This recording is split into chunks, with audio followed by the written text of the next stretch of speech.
जय श्री हरि। प्राचीन भारत में राजा लोग अनेक विवाह किया करते थे। बहुविवाह प्रथा थी। जैसे भगवान श्री कृष्ण ने 16,108 विवाह किए थे, उसी तरह से अर्जुन के भी अनेक विवाह हुए थे।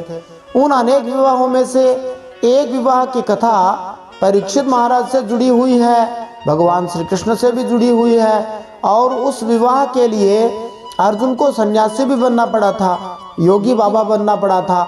तो क्यों बनना पड़ा था, इसका उत्तर हम श्रीमद् भागवत महापुराण के दशम स्कंद के उत्तरार्ध के 86वें अध्याय के पहले भाग को सुनते हुए प्राप्त करेंगे। विदित है, हम प्रतिदिन श्रीमद् भागवत महापुराण के मूल संस्कृत श्लोकों का अद्भुत हिंदी व्याख्याओं और अनेक रोचक प्रश्नों सहित प्रस्तुतिकरण कर रहे हैं। ये मूल संस्कृत श्लोक बड़े ही अद्भुत हैं और बड़े ही प्रामाणिक हैं। तो आज हम श्रीमद् भागवत महापुराण के दशम स्कंद के उत्तरार्ध के 86वें अध्याय के पहले भाग का श्रवण करते हैं, जिसमें हम श्लोक संख्या 1 से श्लोक संख्या 4 तक श्रवण करेंगे। और इसके साथ ही हम पिछले 85वें अध्याय के सार का श्रवण भी करेंगे प्रश्नोत्तर के माध्यम से, जो लोग समझते हैं कि संस्कृत उन्हें नहीं आती, उन लोगों के लिए भी बड़ी उपयोगी होगी। और जब हम भागवत के मूल भावों को, व्याख्याओं को समझते हैं, तो कुछ भाव छुपे रह जाते हैं, वे भाव भी प्रश्नोत्तर के माध्यम से प्रकट हो जाते हैं और भागवत को, भगवत लीला को गहराई से समझने के लिए हमें अवसर मिल जाता है।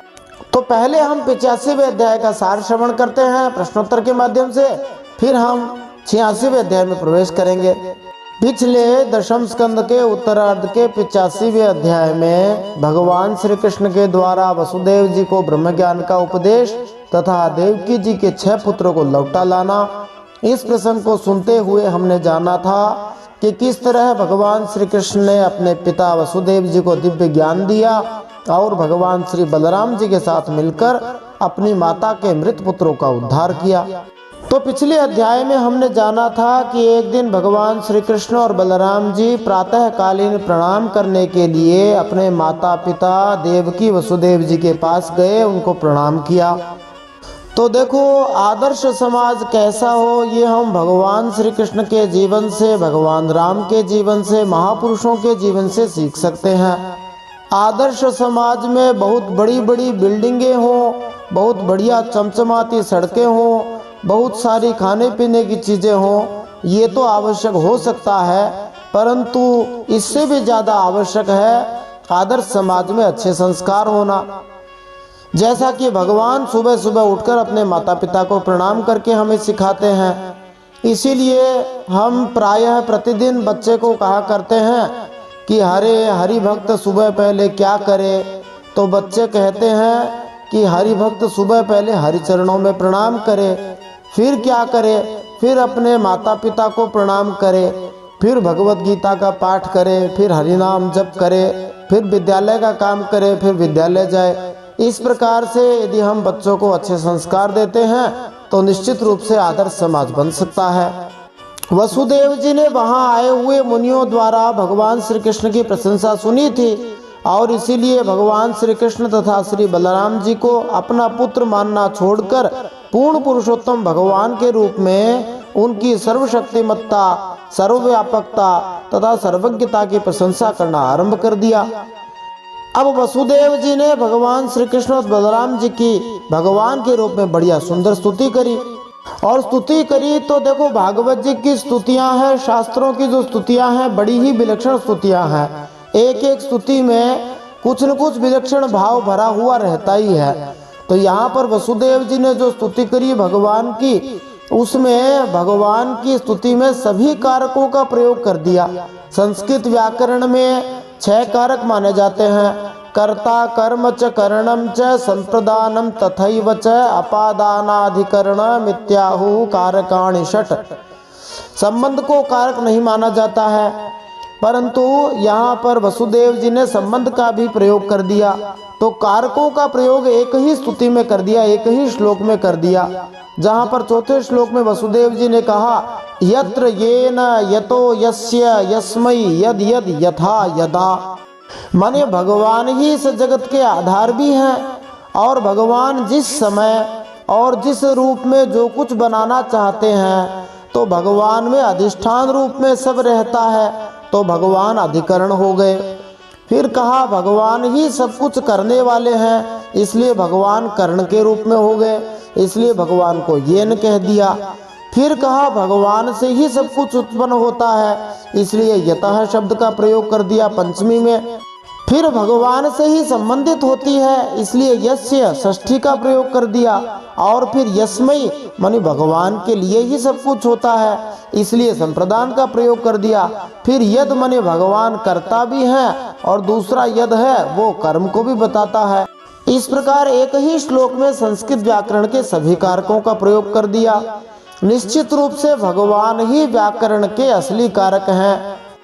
वैसे भी संस्कृत व्याकरण के महानतम जो विद्वान थे महर्षि पाणिनि, वे भगवान शंकर के भक्त थे और भगवान शंकर के आशीर्वाद से उनको व्याकरण का ज्ञान हुआ था। और कुछ लोग परिहास में व्याकरण को व्याकरण कह देते हैं। तो इसका तात्पर्य हम इस प्रकार समझें कि हम भक्त जो हैं वे क्रिया रूप हैं और परमात्मा कारक रूप हैं। जब तक हमारा भगवान से ब्याह नहीं हो जाए, हमारा शाश्वत संबंध नहीं हो जाए, तब तक हमें शांति नहीं मिल सकती। वसुदेव जी ने स्तुति में आगे कहा, प्रभु भोक्ता भी आप ही हैं, माने खाने वाले भी आप ही हैं और भोजन भी आप ही हैं, सब कुछ आप ही हैं।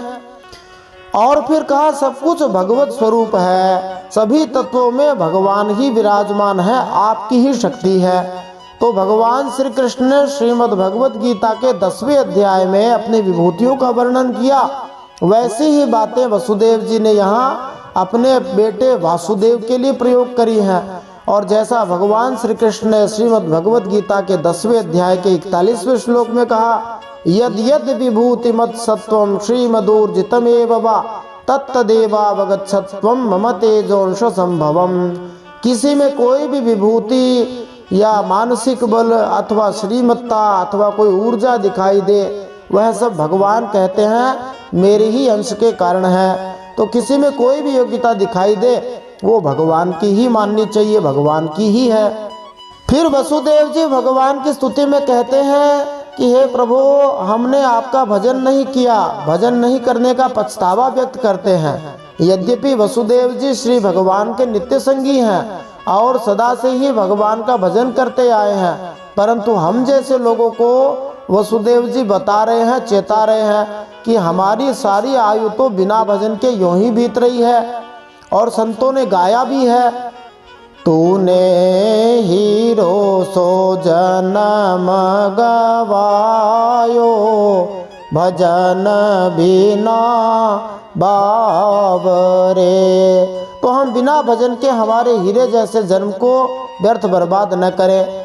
और कबीरदास जी ने भी बढ़िया सुंदर भजन कहा है, बीत गए दिन भजन बिना रे। देखो हमें लगभग 100 वर्ष यदि जीने को मिले हों तो उसमें से हमारा अधिकांश समय ऐसे ही निकल जाता है। जैसा कि कबीर जी ने कहा है इसी भजन में, बीत गए दिन भजन बिना रे, भजन बिना रे। बाल अवस्था खेल गवाए, बाल अवस्था खेल गवाए। जब जोबन तब मान घना रे, बीत गए दिन भजन बिना रे। प्रायः बचपन जो है वो खेलने में निकल जाता है और जवानी में खूब मान रहता है, धन कमाने की इच्छा रहती है, भोगों की इच्छा रहती है। और वृद्धावस्था भी बचपन के समान ही कही गई है, तब भी बहुत नींद आती है। और इसमें एक और गहरी बात है कि एक मनुष्य प्रायः प्रतिदिन 8 से 10 घंटे सोता है, और यदि किसी की आयु 100 वर्ष की हो तो 1/3 से ज़्यादा समय नींद में ही निकल जाता है। लगभग 35 से 40 वर्ष तो सोने में ही बीत जाते हैं। और कुछ लोग तो नींद के इतने शौकीन होते हैं कि उन्हें 12-13 घंटे भी सोने को मिल जाए तब भी कम ही लगता है। वैसे छोटे बच्चों को भी नींद खूब आती है और बुढ़ापे में भी खूब नींद आती है। तो समझो मोटा मोटा 50 वर्ष नींद में ही निकल जाता है। तो हम यह शास्त्र ऐसा नहीं कहते कि नींद नहीं लेनी चाहिए। यद्यपि एक कल्याणकामी साधक को अपनी नींद को संयमित करना चाहिए, कम सोने का अभ्यास करना चाहिए, जिससे वो भजन में ज़्यादा समय लगा सके। परंतु साधारणतया कम से कम इतना तो कर ही सकते हैं कि रात को सोते समय, नींद लेते समय भगवान से प्रार्थना करते हुए, भगवान नाम जप करते हुए यदि सोएं और सुबह उठते ही भगवान का नाम जप आरंभ कर दे, तो जो नींद हमारी बेकार चली गई वो नींद भगवान के भजन में आ जाएगी, भगवान उसको भजन मान लेंगे। अपने पुत्रों की भगवान श्री कृष्ण बलराम जी की महिमा का गुणगान करने के बाद वसुदेव जी भगवान श्री कृष्ण के चरण कमलों पर गिर पड़े और उनसे प्रार्थना की कि वे उनके मन से यह धारणा दूर कर दें कि श्री भगवान उनके पुत्र हैं। ऐसा न करके भगवान श्री कृष्ण ने वसुदेव जी को भगवत विद्या का उपदेश देकर उस धारणा को पुनः ला दिया। भगवान ने अपने पिता के अंदर से वात्सल्य भाव फिर से जगा दिया और फिर भगवान ने कूट भाषा में, गूढ़ भाव में बढ़िया तरीके से अपने पिताजी वसुदेव जी को समझाया कि पिताजी, आप जो कहते हो कि मैं ब्रह्म हूँ, वो बात आपकी ठीक है। देखो, मैं ही नहीं, आप लोग, भैया बलराम जी, सारे द्वारकावासी, संपूर्ण चराचर जगत, सबके सब आपने जैसा कहा वैसे ही हैं। सबको ब्रह्म रूप ही समझना चाहिए। यहाँ भगवान ने बड़ी गहरी बात कही है। ये दिखने में साधारण जैसी लग रही है, परंतु बड़ी गहरी बात कही है। और अपने ऐश्वर्य को, अपने भगवत्ता को भगवान छुपा गए। वैसे देखो, इसमें एक और विशेष बात है। साधारणतया जो लोग हैं वे कहते हैं कि सब भगवान ही हैं, तो वास्तव में भगवान को तो कोई कोई पहचान पाता है। कुछ लोग देवताओं में उलझ जाते हैं, कुछ लोग पितरों में उलझ जाते हैं, कुछ भूत प्रेतों में, कुछ लोग मनुष्य को ही भगवान मान बैठते हैं। जबकि भगवान तो भगवान ही है। भगवान को जानने वाला कोई बिरला ही होता है। ज़्यादातर लोग इन्हीं में ही अटक कर रह जाते हैं, इन चीज़ों में न अटके। इसीलिए परम श्रद्धेय स्वामी जी श्री राम सुखदास जी महाराज ने अपनी फ़ोटो कभी नहीं खिंचवाई। वे जानते थे कि यदि हमारी फ़ोटो खिंच जाएगी तो लोग उसी की पूजा करने लग जाएंगे और उसमें उलझ जाएंगे और फिर हमें ही भगवान मान बैठेंगे। सब कुछ निश्चित रूप से ब्रह्म है, लेकिन ब्रह्म तो ब्रह्म स्वयं में ही है। जब साक्षात ब्रह्म भगवान परमात्मा हमारे लिए उपास्य हैं, तो फिर हमें उन्हीं की उपासना करनी चाहिए। दूसरे जो आ जाए उनको हाथ जोड़ के आगे बढ़ जाना चाहिए। इन उपदेशों को सुनकर वसुदेव जी शांत तथा संशय मुक्त हो गए। तब माता देवकी ने श्री कृष्ण तथा श्री बलराम की प्रशंसा स्तुति करी, उन्हें यह स्मरण दिलाते हुए कि उन दोनों ने किस तरह अपने गुरु सांदीपनि के मरे हुए पुत्र को पुनर्जीवित कर दिया था। तब माता देवकी ने कहा था, कृपा करके आप मेरी इच्छा वैसे ही पूरी करें। कृपा करके मेरे उन मरे हुए 6 पुत्रों को वापस ला दें जिन्हें कंस ने मार डाला था, जिससे मैं उन्हें एक बार फिर से देख सकूं। इस तरह अपनी माता द्वारा याचना किए जाने पर दोनों भाई श्री कृष्ण और बलराम जी भूगर्भीय सुतल लोक में गए, जहां वे बलि महाराज के पास पहुंचे। श्रीमद् भागवत के 5वें स्कंद के 24वें अध्याय के 7वें मंत्र में 7वें श्लोक में नीचे के 7 लोकों के नाम आए हैं, जिनमें अतल, वितल और सुतल। तो ये सुतल जो है नीचे की ओर बढ़ते हैं तो तीसरे नंबर का लोक है। इसके बाद तलातल, महातल, रसातल और पाताल, ये 7 भूविवर कहलाते हैं, 7 लोक कहलाते हैं। इनमें से जो तीसरे लोक के राजा हैं, तीसरे लोक के शासक हैं, वे चिरंजीवी बलि महाराज हैं, जिनकी कथा भागवत के ही 8वें स्कंद में आई है और जिनको भगवान श्री वामन ने 23वें अध्याय में सुतल लोक में जाने का वरदान दिया था और सुतल लोक का राजा बना दिया था। बलि महाराज ने भगवान श्री कृष्ण बलराम जी का सम्मान किया, आसन दिया, उनकी पूजा करी, स्तुतियां की, उनका सत्कार किया और सत्कार करने के बाद भगवान से यही मांगा, कहा कि मैं प्रायः अकेला ही रहूं तो बढ़िया है, यदि किसी का साथ मिले भी, साथ करना भी पड़े तो आपके भक्तों का ही साथ करना चाहिए और मैं किसी का संग नहीं करूं, अकेला ही रहूं। फिर बलि महाराज ने भगवान से कहा था, हे प्रभु, आपकी आज्ञा का जो श्रद्धा से पालन करता है वह मुक्त हो जाता है। तो भगवान ने हमें भगवत गीता, भागवत शास्त्रों में अनेक बार आज्ञा दी है और यही आज्ञा दी है कि हमें प्रेम से भगवान का भजन करना चाहिए और प्राणी मात्र की सेवा करनी चाहिए। भगवान श्री कृष्ण ने बलि महाराज से कुछ भी नहीं कहा, केवल जिस उद्देश्य से आए थे उसी के बारे में भगवान ने बात करी। और भगवान ने देवकी जी के जो 6 पुत्र थे, उनके जो 6 भाई थे भगवान श्री कृष्ण के, उनकी कथा बलि महाराज को बताई और उनसे कहा कि देखो बलि महाराज, स्वयंभू मनवंतर में प्रजापति मरीचि थे, उनकी पत्नी का नाम ऊर्णा था और उनके 6 पुत्र हुए थे। उन 6 पुत्रों के नाम थे स्मर, उद्गीत, परिष्वंग, पतंग, क्षुद्रभृत और घृणी। इन 6 पुत्रों को ब्रह्मा जी ने शाप दे दिया था, क्योंकि ये ब्रह्मा जी पर एक बार हंसने लग गए थे। शाप देने के कारण से ये 6 जो पुत्र थे तो ऋषि पुत्र, परंतु हिरण्यकशिपु जो प्रहलाद जी के पिता थे, उनके गर्भ से उत्पन्न हुए थे। और हिरण्यकशिपु ने भी एक बार अपने 6 बेटों को शाप दे दिया था कि तुम्हारी मृत्यु तुम्हारे पिता के हाथ से होगी। तो अगले जन्म में ये कालनेमी के पुत्र बने थे और यही कालनेमी अगले जन्म में कंस बना था। जय और विजय तीसरे जन्म में शिशुपाल और दंतवक्र थे, कंस नहीं बना था। कंस तो कालनेमी था और अगले जन्म में वही कंस जो है देवकी के 6 पुत्रों को मारता है, तो वास्तव में वो अपने ही पुत्रों की हत्या कर रहा है। अब देखो भगवान की कैसी लीला चलती है, कैसे खेल चलते हैं, साधारण लोग तो समझ ही नहीं पाते, परंतु ये इनके अंदर गहरी बातें छिपी हुई है। जब 6 पुत्रों के नाम इनके बताए तो भगवान श्री कृष्ण के 6 भाइयों के नाम भी हम साथ में ही जान लेते हैं, यद्यपि यहाँ पर उनके नामों का उल्लेख नहीं हुआ है। नवम स्कंद के 24वें अध्याय के 54वें श्लोक में भगवान श्री कृष्ण के 6 भाइयों के नाम आए हैं, कीर्तिमान, सुषेण, भद्रसेन, ऋजु, संवर्धन और भद्र। ये 6 भाई भगवान श्री कृष्ण के थे। भगवान श्री कृष्ण ने बलि महाराज को अपने भाइयों के नाम न बताकर मरीचि ऋषि के पुत्रों के नाम इसलिए बताए कि संभवतः ये आधार कार्ड जैसी या कंप्यूटर सर्च जैसी कोई न कोई व्यवस्था रही होगी, इसीलिए उनके नाम बताए, जिसमें उनका पता लग जाए कि इनका आदि कहाँ से हुआ। तो इससे पूरी कथा समझ में आ जाएगी कि मरीचि पुत्र थे, फिर हिरण्यकशिपु के पुत्र हुए, फिर कालनेमी के पुत्र हुए, फिर देवकी पुत्र हुए और अंत में उनकी मुक्ति हुई। बलि महाराज ने भगवान श्री कृष्ण की पूजा करी और उन सभी 6 भाइयों को भगवान श्री कृष्ण को सौंप दिया। भगवान श्री कृष्ण उन सभी बालकों को लेकर द्वारका आ गए और अपनी माता देवकी को उनके पुत्र सौंप दिए। उन बालकों को देखकर देवी देवकी के हृदय में वात्सल्य स्नेह की बाढ़ आ गई। उनके स्तनों से दूध बहने लगा। वे बार बार उन्हें गोद में लेकर छाती से लगाती और उनका सिर सूंघती। कोई यहाँ तर्क करे कि क्या वृद्धावस्था में भी स्तनपान कराना संभव है? देवकी माता इतनी बूढ़ी हो गई थी, उन्होंने अपने 6 पुत्रों को कैसे दूध पिलाया होगा?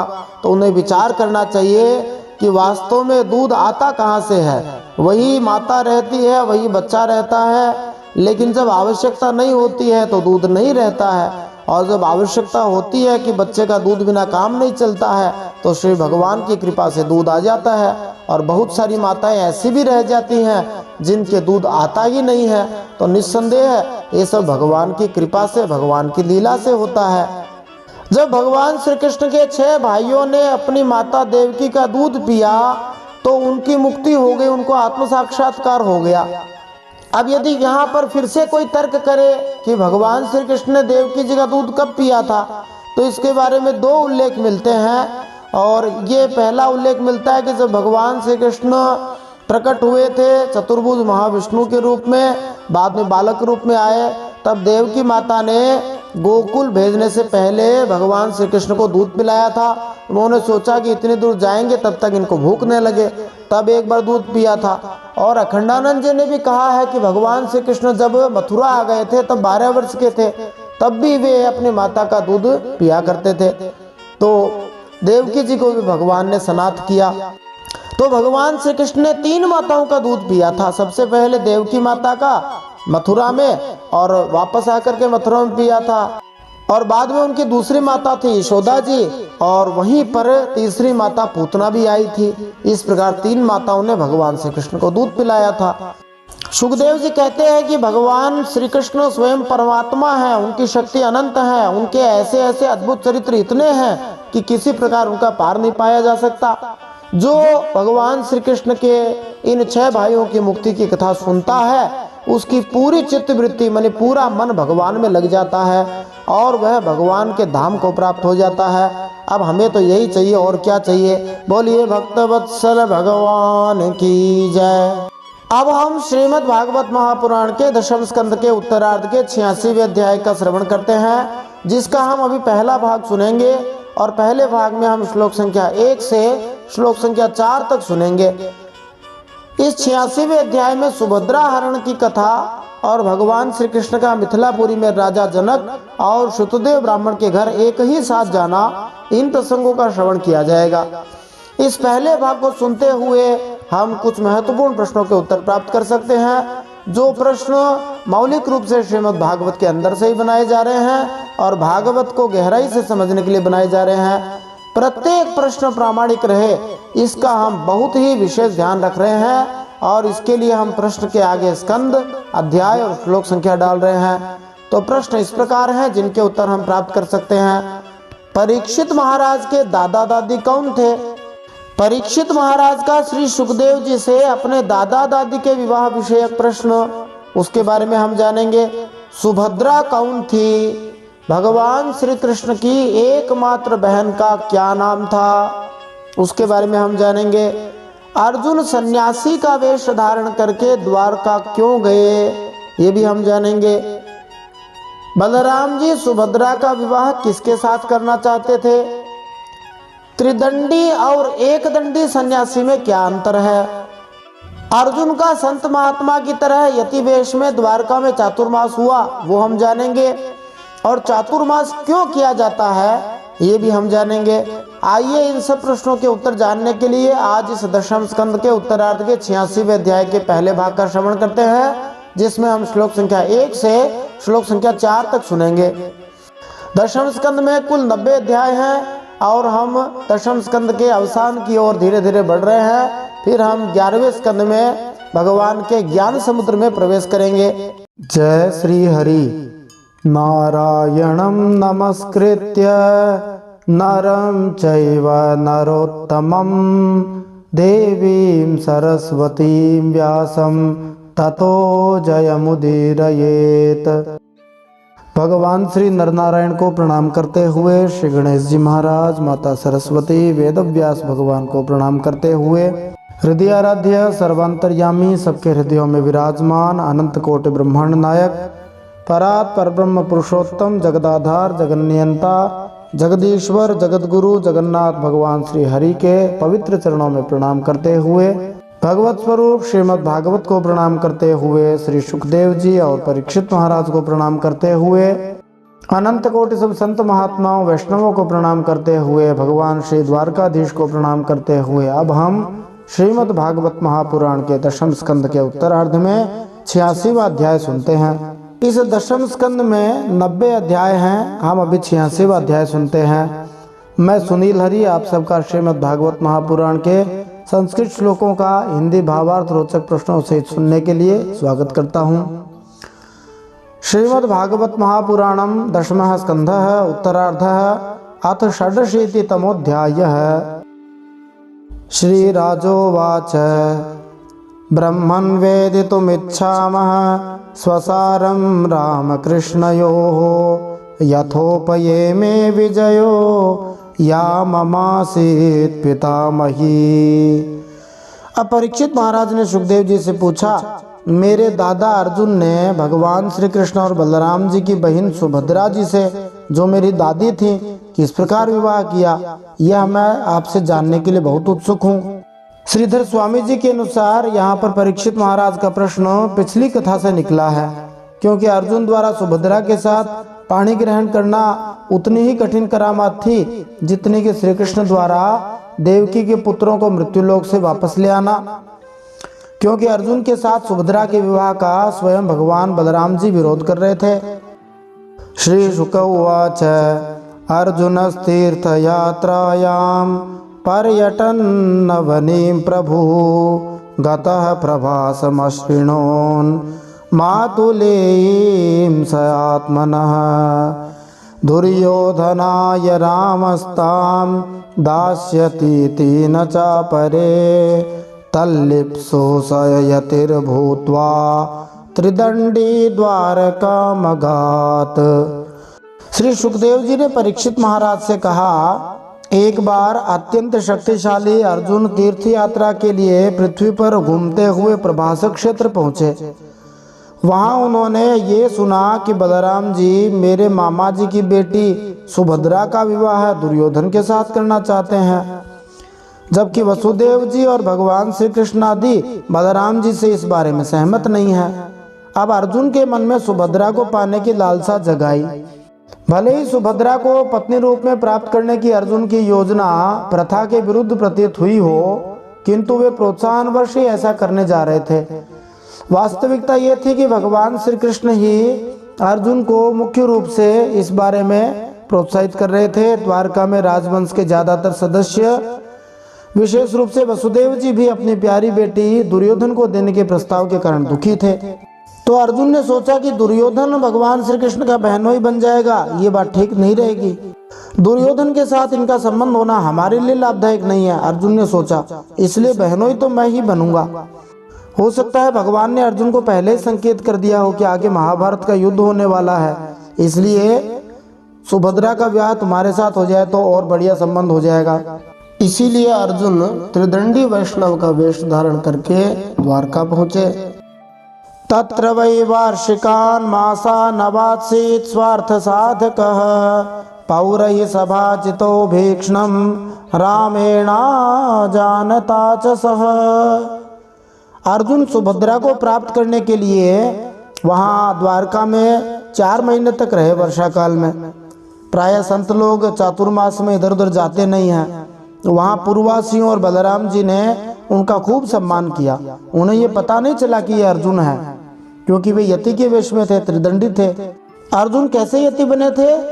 त्रिदंडी यति थे, यज्ञोपवीत और शिखा सहित यति बने, जिससे कि विवाह करने की गुंजाइश बनी रहे। यदि शिखा और यज्ञोपवीत निकालकर एक दंडी बन जाए तो विवाह करना अशोभन लगता। वैसे शास्त्र में संन्यास ग्रहण के लिए एक दंड और त्रिदंड दोनों का विधान है।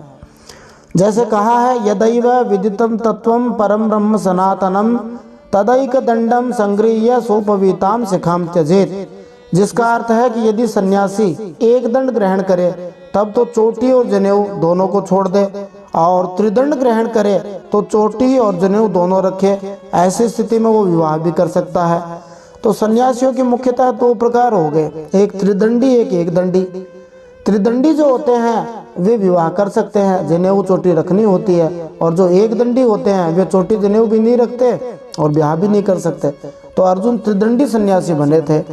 अब दशम स्कंद के इसी 86वें अध्याय के अगले भाग में हम जानेंगे कि अर्जुन सन्यासी बने हुए थे, वे सुभद्रा जी से विवाह करना चाहते थे, क्या वे सुभद्रा से विवाह करने में सफल हुए, किस प्रकार अर्जुन का सुभद्रा के साथ भगवान श्री कृष्ण की बहन के साथ विवाह हुआ, ये कथा हम अगले भाग में सुनेंगे। इसके साथ ही भगवान श्री कृष्ण के 2 महान भक्त राजा बहुलाश्व और ब्राह्मण श्रुतदेव, जो कि मिथिला बिहार के थे, उन पर भगवान ने कृपा करी थी, उनका चरित्र भी श्रवण करेंगे।